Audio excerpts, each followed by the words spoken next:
नमस्कार। आज 15 जनवरी बहुत ही गर्व का दिन है। भारतीय सेना आज अपना 74वां स्थापना दिवस मना रही है। भारतीय सेना द्वारा हर साल 15 जनवरी के दिन भारतीय सेना दिवस मनाया जाता है। दरअसल आज ही के दिन फील्ड मार्शल के.एम. करियप्पा ने आज़ादी के बाद साल 1949 में ब्रिटिश जनरल फ्रांसिस बूचर से भारतीय सेना की पूरी कमान ली थी। फ्रांसिस ने भारत में अंतिम ब्रिटिश जनरल के रूप में काम किया और इसके बाद भारतीय सेना की कमान फील्ड मार्शल के.एम. करियप्पा को सौंप दी गई और करियप्पा भारतीय सेना के पहले कमांडर इन चीफ बने। के.एम. करियप्पा भारतीय थल सेना के शीर्ष कमांडर का पद संभालने के ही उपलक्ष्य में हर साल 15 जनवरी के दिन भारतीय सेना दिवस इंडियन आर्मी डे मनाया जाता है। आज एक और हर्ष की बात आई है। सरकार ने 23 जनवरी जो हम सुभाष चंद्र बोस के जन्मदिन के रूप में पराक्रम दिवस के रूप में मनाते हैं, 23 जनवरी से गणतंत्र दिवस समारोह के प्रारंभ होने के दिन के रूप में शुरू किया है।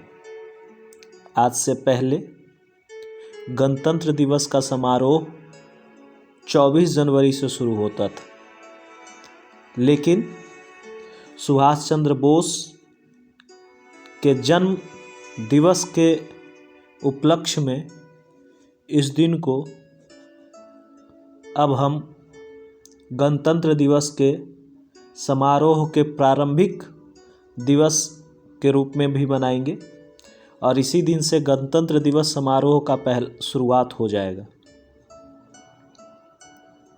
हम आशा करते हैं कि आगे आने वाले समय में सुभाष चंद्र बोस और उनसे जुड़े सभी तरह के जो भी चीज़ें सरकार के पास या अन्य लोगों के पास जो भी दस्तावेज उपलब्ध है वो लोगों के सामने आएंगे और हम लोग सुभाष चंद्र बोस से जुड़े तथ्यों से परिचित होंगे। इंडियन आर्मी डे के दिन भी सुभाष चंद्र बोस का भी महत्व है, क्योंकि आज जिस इंडियन आर्मी को हम जानते हैं, इस इंडियन आर्मी की परिकल्पना सबसे पहले सुभाष चंद्र बोस के द्वारा ही की गई थी। सुभाष चंद्र बोस ने आज़ाद हिंद फौज के रूप में इसका गठन किया था और बाद में इंडियन नेशनल आर्मी के रूप में ये जाना गया। ब्रिटिशर्स के जाने के बाद के.एम. करियप्पा हमारे पहले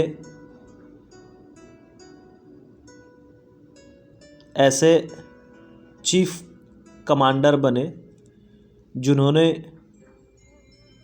भारतीय सेना की कमान संभाली और इसी दिन 15 जनवरी को ही हमारे देश का